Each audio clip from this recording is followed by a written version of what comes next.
Hello, friends, and welcome back to Malicious Compliance Stories. Let's start our video with a story about a late-night showdown at a call center where an exhausted employee faces the ultimate test of patience. But before we begin, best way to support our channel is to leave comments, like, and subscribe with the turned-on bell so you don't miss the new video every single day. Here we go. This Karen wants what she wants, and she wants it now. This happened about 15 years ago when I was working in a call center for a very big cell phone company. Now, this VBCC had call centers all over the U.S. I happened to be working in one in the Midwest, swing shift. It was near the end of my shift one night, so almost 1 a.m., and things were winding down. My last call beeped through, but the customer's account didn't automatically pop up on the computer screen. This meant one of two things. Either this wasn't an actual customer yet, or it was a customer with a lost or busted phone. I was hoping for the first, but sadly it was the second. So I gird my loins and steel myself and prepare to do what I can to help. I got her cell number so I could pull up her account and saw that she had wisely purchased the replacement insurance. I used my best compassionate customer service voice and assured her that she'd get a replacement phone in 5 to 7 business days. She was not happy about this, but I get it. There's nothing else I can do. The conversation went something like this. K, I want my phone now. Me, I understand and I empathize, but the replacement phones are sent through the mail. It takes 5 to 7 business days for it to arrive. I'm sorry. K, no, you will give me my new phone now. I'll pick it up at the store. Me, ma'am, you're in New York. It's 2 a.m. there. There isn't a store open, and even if there... Okay, then wake someone up and make them open the store for me. I need this phone now. Now, this conversation went round and round in circles for about 5 minutes. It had been a long day. It was the end of my shift, and at this point, my friends are waiting for me so we can all go to IHOP and blow off some steam. It's Tulsa, Oklahoma. There wasn't anything else open at that time of night. I kept trying to explain to her the simple fact that I couldn't instantaneously get her the replacement phone, and she kept interrupting me, demanding she get it right now. And I was starting to get pissed, and I was about to sacrifice my job if I heard the word now one more time. Okay, why won't you give me my phone now? And there it was. I took a deep breath, found my center, then with a firm but calm tone to my voice that bellied the fury boiling inside of me, I said, Ma'am, I sincerely apologize, but all of our transporters have been infected with a computer virus.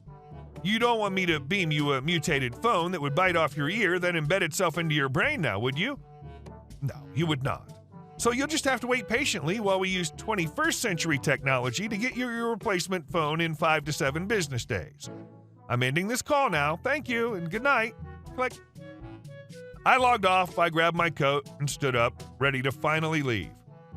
And there was my supervisor standing in her cubicle giving me the stink eye. She gestured for me to come to her, and like a dog that knew it had done a bad thing, I slunk across the call center. S, you do understand that I'm going to have to write you up for that, right? I nodded. She looked around, and no one but my friends were looking in our direction. Then she reached down and tapped a key on her keyboard. Then she tapped a second one, then a third. Then she looked up at me, and a smile twitched on her lips. S, we're just going to pretend this never happened, okay? Me, ma'am? S, yeah, you lasted longer than I would have. And I have to admit, that was a pretty creative comeback. Become stern again, but never ever do that again. Me, yes ma'am, no problem. That wasn't the first time, nor would it be the last time that my smart mouth overruled my idiot brain when dealing with a Karen. I'm honestly surprised I've never been fired for it. I'm retired now, so I beat the odds.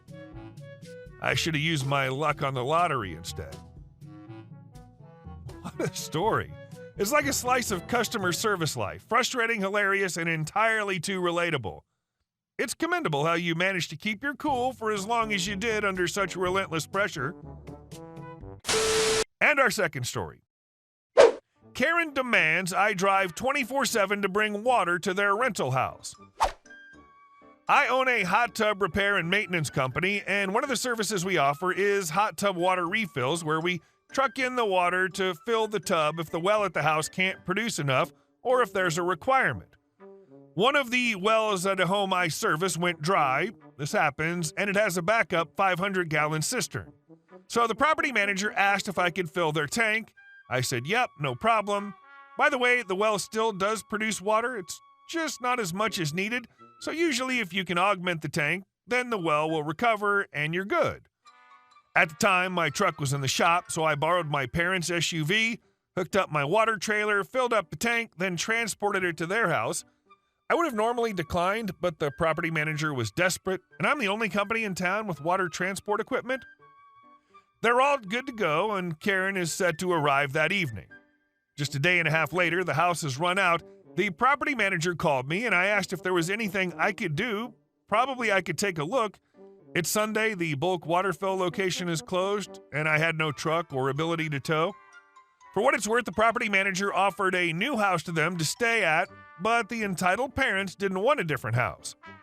So I took a small load of water over with my 1958 Jeep. I filled my small tank and trailer at my house and brought over 275 gallons. This was a total pain in the butt. Once I arrived, the entitled grandmothers come out and immediately start asking why I didn't bring 500 gallons and when I'm going to go get them some more, because apparently they had 18 people staying there and they all needed showers. It's a pretty big mountain house. She told me that they expected me to drive round the clock delivering water for their entire stay. By the way, when I can't fill at the bulk station and I can't use my full-size trailer, this is a total pain in the butt. Takes 40 minutes to fill the tank at my house, 20 minutes to drive, and 40 minutes to transfer. 18 people consume a ton of water. For reference, if I had my truck and full-size trailer, the whole process would only take 30 minutes. This was all because they wanted to stay in this house to have their ideal vacation, and any other house or houses would simply not do. Entitled Grandma/Karen then said it was my job to supply them with everything they needed for their vacation, otherwise she'd make sure I got fired. I was pretty friendly to this point, so I should ensure my schedule was clear for the next week to support them and that I should go rent a truck to be able to haul water to them. I honestly couldn't believe it. I was being a professional and friendly person who was just trying to help out, but after those remarks, I couldn't take it. So I clarified with the two mother hens about what I was and wasn't going to do. Also, their adult kids were looking pretty ashamed at this point. 1, I said that it was not happening as I do not work for the management company. I'm a third-party contractor who works on hot tubs. I was doing the property manager a favor by helping them out. The two entitled grandmothers then threatened to tell the property management company to cancel my contract if I don't help them. 2, I told them to go ahead. My full-time job is in cloud technology, and this is a side business for me. I literally couldn't care less, and I was still not going to drive around the clock to do that when they could move to another property. There was some more back and forth, but I finally told them that they would be stupid to try and stay here, that their experience they wanted to have in this house just wasn't going to happen. I went home, had a couple beers, and enjoyed the rest of my Sunday. Apparently the next morning they moved to another house. Also, the property manager gave them a full refund, so their trip was free. And our last story. The HOA stole our money. Our HOA at our condo went AWOL. They stopped doing anything, including collecting our checks or cashing them. Many of us stopped paying when the collection box, yes, they had a box we put our dues in, was ripped off the wall and stolen. I sent an email for clarification asking them to start changing light bulbs, hiring landscapers, all that stuff, and got no response. We had no phone numbers or contact people to call. Months or years passed, I think a year and a half. Then water damage struck. The roof leaked right into one of the HOA members' units. They decided it was time for the HOA to remember it existed and went to pay for a new roof, only to discover they were broke. This led to the HOA suing 80% of the condos for back dues. Fun story. Despite filling out the contract card every year for 4 years, they didn't have our contact info. For some reason, they thought we were owners who rented it out, not owner-occupied, so they were sending our lawsuit information to random people. We had zero idea this was happening until the mortgage company called us to ask why there was a lien on the property. The lawsuit was asking for a lot, as our late fee structure was essentially exponential, with each month not just adding, but adding more for each past month. Not the real numbers, but basically the first late month would be $10, the next would be $10 for the new month, $10 for the last month, and $10 for the original cost, for a total of $30. Then $10 plus $30 plus $60, and so on.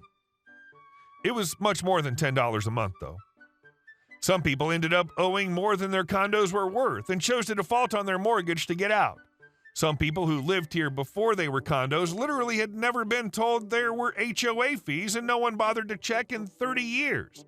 They were also defaulting and being kicked out, and they were old people. Our lawsuit was eventually resolved through a deal. We contacted a lawyer who basically said, "Y'all effed because HOAs have insane powers in Massachusetts. They apparently don't need to fulfill their part of the contract as much as we do, aka pay them. Even if they aren't collecting the money, it's on the owner to pay somehow." So lawyer didn't touch our case, and their advice was just settle. We ended up paying a lot of money, but a lot less than we would have otherwise. It gets worse, amazingly.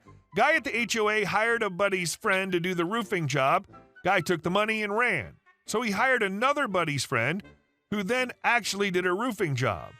Hilariously, his new roof was not the right size, and there was a 1 to 2 inch gap around the entire roof. The entire roof.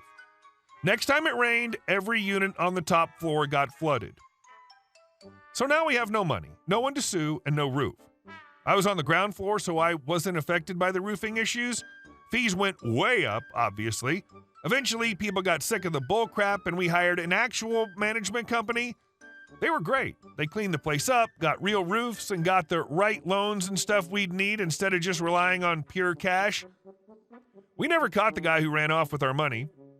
Funny thing is, we learned after we moved in that the previous HOA also took all the money and ran, which is why we were so cash poor in the first place.